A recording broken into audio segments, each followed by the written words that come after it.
Ma naissance fait partie d'une légende que ma mère m'a racontée. Je ne sais pas si c'est la réalité ou pas. Elle ne sait plus à me raconter qu'elle était amoureuse d'un homme. Elle a été chez lui, il n'était pas là, il y avait la clé sous le paillasson, elle est rentrée. Elle l'a attendu, il est arrivé, ils ont pris des acides ensemble, ils ont fait l'amour et il lui a dit « je t'ai fait un enfant » et 9 mois plus tard, je suis née. Donc elle m'a raconté ça comme une belle histoire, comme une belle légende et pour moi, ça l'a toujours été. Et donc voilà, c'est l'histoire de ma naissance qui s'avère être fausse. Parce que j'ai fait un test ADN il y a quelques années et que j'ai découvert que celui que je pensais mon père n'était pas mon père. Donc c'était faux. Oui, c'est du cinéma, c'est pour ça que... Oui, c'est une belle histoire et ça me va très bien. Tout ça reste un peu de la fiction et oui, je ne sais pas sur quel terrain on va là, mais ouais.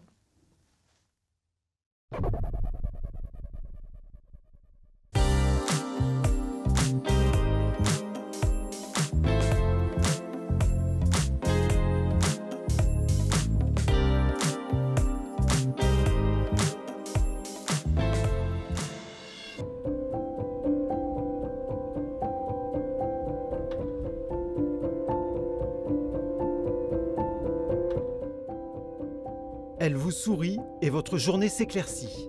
Elle vous parle de Chaplin et de Pacino et vos yeux en redemandent. Elle a cette manière d'entrer dans un cinéma comme si elle allait à la bagarre avec fierté et force. Qui a dit ça? Mais c'est bizarre, hein, qui a dit ça? J'ai une très mauvaise mémoire. J'ai toujours peur de ne pas me souvenir des films, de plein de choses. 25 ans qu'on l'observe passer de la comédie au drame, presque sans bruit. Alors qu'elle remonte sur scène à Paris au Théâtre de l'Atelier dans Sorcière, vous allez voir qu'elle vaut son poids en or à Tika.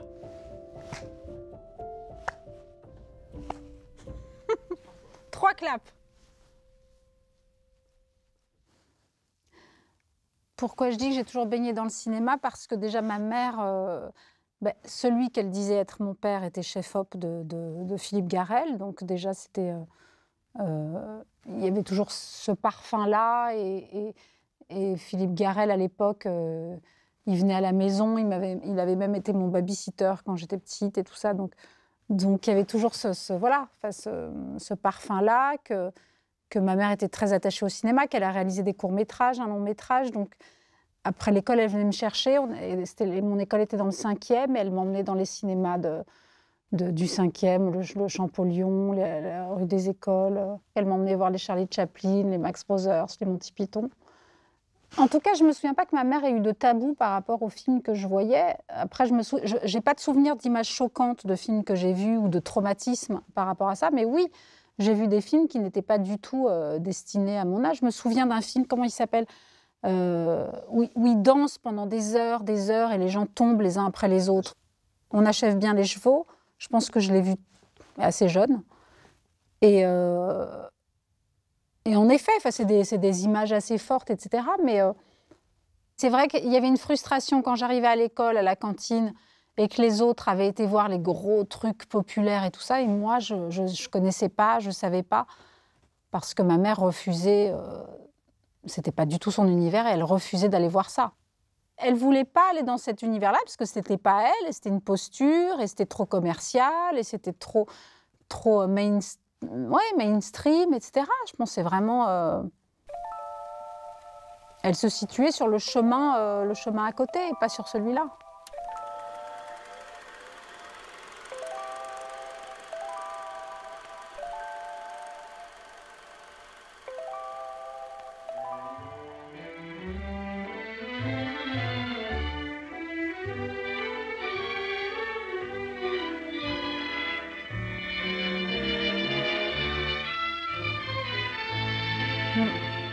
Les lumières de la ville, Chaplin. Ah ouais, la scène du cabaret.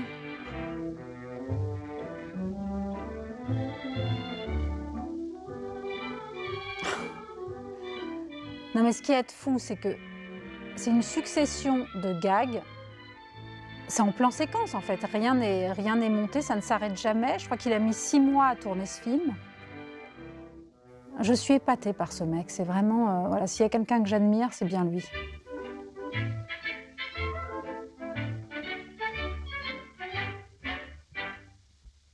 Chaplin, voilà, c'est à la fois la comédie, la poésie, l'ingéniosité, la fantaisie, le délire d'un obsessionnel.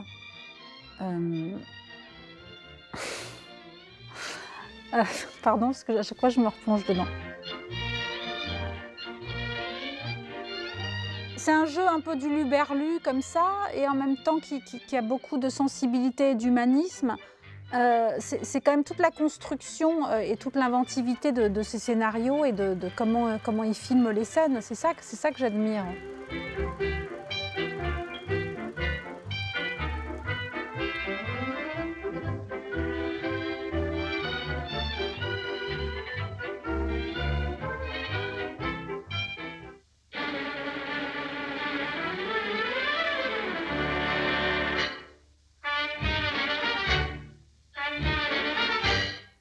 Et là, c'est beau son personnage qui va défendre la femme frappée, qui s'en mêle.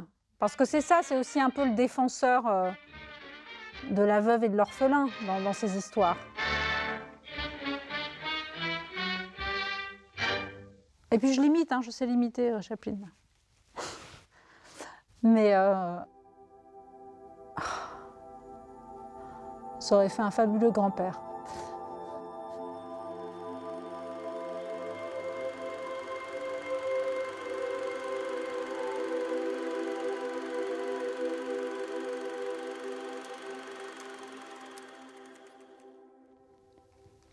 Je pense que le cinéma est devenu plus important dans ma vie à l'adolescence, ouais. À l'adolescence, il y a eu des moments où ça m'a permis de trouver une place. Mais en effet, John Cassavetes, ça a été une sorte de déclic. Il y a un film que j'ai été voir, j'avais 17 ans. C'est Faster Pussycat Kill Kill de Ruth Meyer. C'est un film qui m'a permis de trouver ma place en tant que femme et dans mon corps, en fait. J'avais du mal, j'avais 17 ans. J'étais très voluptueuse, je ne savais pas quoi faire de tout ça, je ne savais pas comment gérer le regard des hommes. Et j'ai été voir ce film et tout d'un coup, je me suis dit « Ah ouais, je peux en faire quelque chose ». C'est-à-dire que je peux, ces gros seins, cette grosse bouche, etc., ça peut être aussi une défense, une arme, une armure. En tout cas, ça peut être un outil et non pas j'en suis victime. Et tout d'un coup, je me suis habillée comme les héroïnes de ce film. Et donc, j'ai mis un pantalon noir moulant, des bottes de moto, de l'eyeliner, les cheveux noirs et un haut moulant. Et tout d'un coup, j'avançais comme ça en regardant droit devant moi et je me sentais comme une guerrière. En tout cas, je m'étais réapproprié mon corps. Et donc, oui, le cinéma peut vous aider, je trouve, à des moments clés comme ça. Ceux qui m'ont fait découvrir tous ces cinémas classiques, oui, ce sont des amis. Je me souviens, c'était ma bande du lycée qui m'ont fait découvrir Tarkovsky. Enfin, c'était à la Cinémathèque, on allait à la Cinémathèque. Les premiers Gaspard Noé aussi, je me souviens. Et ensuite, j'ai passé mon bac et ensuite, j'ai fait du droit et de l'histoire de l'art. Je ne sais pas ce que je voulais faire. Je pense que je voulais être journaliste politique ou commissaire-priseur à un moment. Et puis j'ai abandonné mes études très vite et je suis devenue serveuse. Et un photographe anglais assez talentueux, a montré une photo de moi à une fille qui montait son agence, qui avait une agence de mannequins et qui montait son agence de comédienne. Et elle a dit « Ah, mais j'aimerais bien la rencontrer ». On s'est rencontrés. Elle m'a dit « Mais je monte une agence de comédienne, est-ce que tu veux rentrer dedans ?» Je fais « Ouais, ok ». Et elle m'a envoyé un casting qui était le casting de Virginie Thévenet pour Ça me suffit, un long métrage qu'elle faisait. On a fait des essais et j'ai été prise. Et donc, j'ai fait ce film où j'avais le premier rôle. Et ensuite, je me suis dit, bon, je vais prendre un agent, je vais prendre des cours. Et j'ai commencé à travailler le sujet, on va dire. Donc, je me suis inscrite au cours Florent, j'ai eu la classe libre. Et voilà, et j'ai fait ce métier de plus en plus sérieusement. Je crois que j'avais un truc pour moi, c'est que j'avais une... je ne sais pas si je l'ai toujours, mais j'avais une nature, un truc un peu peur de rien. Il y avait un côté un peu... Je sais pas, on me demandait souvent si je venais de banlieue. Enfin, je sais pas, j'avais un côté, je sais pas, j'y allais, quoi. Donc je crois que c'est ça qui plaisait aussi. All right, Carmen, keep him back. All right, he's got a white flag. All right. Okay, right. Everything's all right. Come on. Right, yeah. Okay. Come on out, Sonny. He's too close. All right, come on, get back. What the fuck are you doing? Get back. Get him back. Get back! Okay? Come on out. Now take a look at this. Come on. Here, look up here. Look. Look over here. Huh? Over there, right. We got everything here, okay?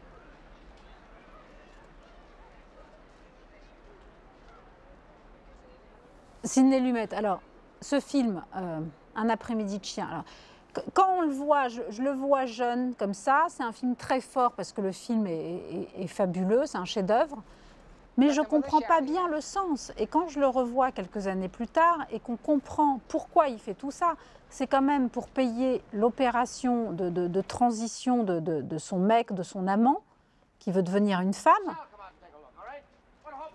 Ça a été fait en quoi, ce film? En 1976, donc c'est complètement fou, c'est-à-dire que c'est tellement actuel. Nobody's been hurt. Release the hostages. Nobody's going to worry over kidnapping charges. The most you're going to get is 5 years. You get out in 1 year, huh? Kiss me, man. What? Kiss me. When I'm being fucked, I like to get kissed a Come lot. on, come on, now, come on. Et il est complètement possédé, Al Pacino, dans le film, il est génial. Et là, il va crier mon nom. Nobody's going to kill anybody. Attica. Attica. Il parle de cette mutinerie donc d'Attica, où suite à un mec qui est mort, je crois, victime de racisme, etc., il y a eu une mutinerie et il y a eu plein de morts quand les flics ont attaqué la prison. Voilà, et donc la mutinerie d'Attica est devenue un symbole de l'oppression et de la société, des flics qui tuent des gens innocents, etc., et du racisme.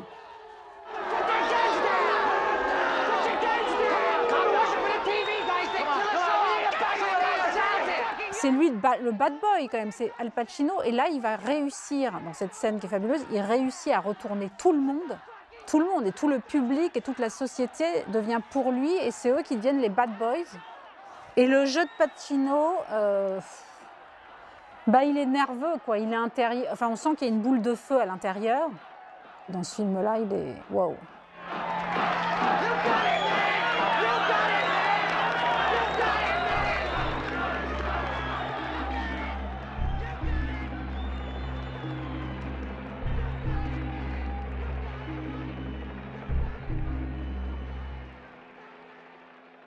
Le succès de La vérité si je mens, ça a changé énormément de choses, en bien et en mal, mais on va en retenir que le bien finalement. Mais à l'époque, j'ai 25 ans, donc j'ai fait Ça me suffit quelques années auparavant, c'est un peu les vaches maigres, et on me propose ce casting, et c'est le moment où je me dis, bon, ça n'a pas l'air de marcher dans ce métier, ok, je vais aller à ce casting, et si ça ne marche pas, comme chaque pot a son couvercle, si ça ne marche pas, ça veut dire que ce métier n'est pas fait pour moi, et je change. Et je suis prise. Donc c'est vraiment... Et je lis le scénario et je le trouve sympa, mais je ne me dis pas « Waouh, ça va être génial ». Je ne sais pas dans quoi je m'embarque, en fait. Du jour au lendemain, dans la rue, c'est plus pareil. Donc c'est super, parce que tout d'un coup, vous avez une place au restaurant. Mais c'est super parce que vous existez aux yeux du public et des producteurs. Donc tout d'un coup, votre nom existe, donc vous passez comme ça 10 étapes d'un coup, enfin, vous existez dans le métier, donc ça c'est génial. Après, c'est une image qui m'a collé à la peau et dont il a été difficile de se décoller, de se départir, parce que tout d'un coup j'étais la fille sexy, jolie, séfarade, et de prouver que je n'étais pas que ça. Et en plus, comme ce n'était pas forcément mon cinéma de départ, mon cinéma de cœur de départ, moi, j'avais envie de faire des films d'auteur, et même si en même temps j'ai fait le film d'Éric Rochant, mais qui n'a pas marché, c'est pour celui-là qu'on m'a reconnue. Donc c'était un peu, ça a été un combat en fait ça a été un combat et une bagarre de réussir à continuer à faire des films d'auteur et de faire ce grand écart. Mais l'autre jour à la télé, je suis tombée sur La vérité si je mens. Oh là là.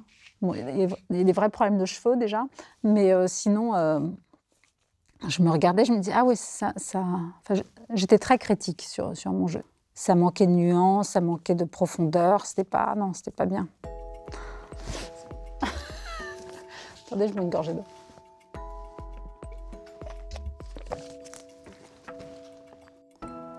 Il y a plusieurs moments où j'ai eu l'impression de devenir actrice et en tout cas d'avoir ou compris quelque chose ou de m'être débarrassée de certaines angoisses ou de certaines scories ou parasites qui m'empêchaient. Oui, il y a toujours des rôles étapes. Il y a le film d'Abdel Kechiche, La faute à Voltaire, parce que la relation avec Abdel a été géniale et forte et dérangeante. Mais en même temps, je suis tellement contente d'avoir participé à ce film et assez contente de ce que j'ai fait. Il y a Bimboland d'Ariel Zetoun, où je me suis énormément amusée sur ce personnage et j'ai adoré le construire et le travailler en amont. Je me souviens, avant chaque scène, je pensais soleil. Et c'est ce qui me permettait de trouver la couleur pour mon personnage. Je me disais soleil. Et on pouvait dire action. Il y a des choses comme ça, et de même que pour le film d'Abdel Kechiche, je me souviens, ce qui me faisait rentrer dans le truc, c'était... En plus, je m'étais fait faire une raie au milieu avec les cheveux un peu... sur le côté comme ça, mais je voulais un côté droit, parce qu'il y a un monologue où à un moment, je dis, ouais, moi, je suis une fille comme ça, je suis une fille comme ça. Et c'est un truc qui me permettait aussi Je faisais ça et je pouvais rentrer dans le personnage. Je pense à 17 ans, mon corps, je l'ai transformé en une arme. En tout cas, je me suis défendue avec, puisque je ne savais plus trop quoi en faire. Après, oui, on l'utilise, on est le corps qu'on a. Donc, en effet, je pense que parfois, il y a plein de rôles qu'on ne me confie pas parce que je dégage ce truc pulpeux, sexy. Mais bon, j'ai réussi à faire des rôles où je n'étais pas ça, donc j'en suis très fière. J'en suis très fière. Et puis bon, avec l'âge, je vais pouvoir faire des nonnes et des grands-mères. Oh là. Ça va? Bah, qu'est-ce que tu fais dehors? Si t'es en buguette? Je sors du cinéma. Ah ouais. T'es allé voir quoi? Tu veux quelque chose? Ils vont faire. Non, c'est bon. Vas-y, installe-toi. J'avais pas du tout le souvenir d'avoir cette tête-là. Cette coupe de cheveux. C'est bizarre, non? Ouais. Je me découvre, je me redécouvre. Fabrice n'est pas avec toi? Non. Bah non. Pourquoi? On doit se voir plus tard, là, pour les manger, mais moi, j'avais faim, moi. J'ai rien mangé, tu vois, depuis ce matin. On doit aller voir un client dans le 8e, après. Et voilà, quoi.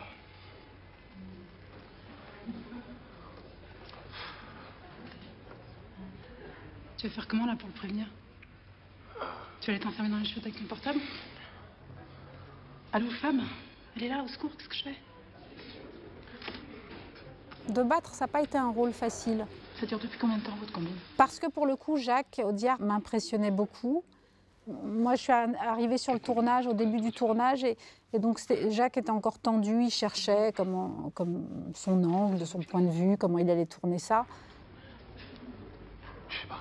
On s'était vu plusieurs fois avec Jacques et Romain avant pour parler des scènes. On avait fait des impros aussi, pour trouver d'autres choses, pour compléter l'écriture. C'était un peu du work in progress avec lui. Donc, Oh, on fait quoi, là? C'est toujours la même, je ne sais pas comment t'as fait quoi. Putain, tu me fais chier, là. J'en sais rien, moi, merde. T'en vois jamais aucune? Mais non, je te fous, putain. Tu t'en fous? Ouais, je m'en fous, grandeur, ouais, je m'en fous. Mais pourquoi tu fais ça? Pourquoi je fais ça? non, je pense que ça a été de chercher un peu les ruptures pour mettre plusieurs couleurs. C'est-à-dire que là, par exemple, je suis énervée, puis ça va se terminer autrement, sans spoiler, et trouver la bonne, le bon cheminement pour que ça passe, quoi. Attends. Tu me fous la paix! Tu sais pourquoi je suis ça d'alibi? Parce que je suis amoureux de toi. T'as entendu? Je suis amoureux de toi. C'est comme ça, j'ai envie de toi. Je revois jamais les films, donc ça fait étrange. Ouais. Bon, on fait quoi, là? Je sais pas.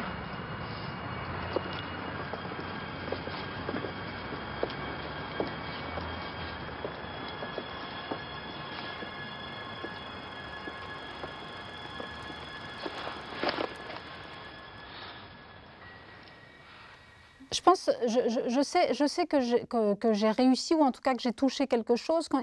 Il y a parfois, quand on joue ces petits moments de grâce où on ne joue pas et où on est, et c'est ça qu'on cherche. Et à ce moment-là, je sais qu'en tout cas, j'ai touché le personnage, enfin, j'ai touché, je me le suis approprié, je suis dans le personnage.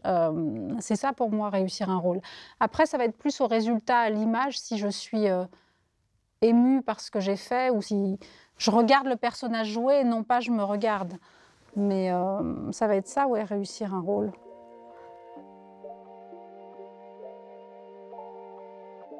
Quand je vais mourir, on dira à l'actrice de La vérité si je mens est morte, c'est dommage. Non, c'est bien, mais ça suffit pas. J'espère qu'on parlera des autres films, ouais. Je sais pas, de La faute à Voltaire, de Mademoiselle Chambon, de Rose, plein d'autres films. Merci. Merci. Oui, ça a été, vous m'avez fait dire des trucs super intimes. Ah, je me suis dit, ah, il est fort. Poupée.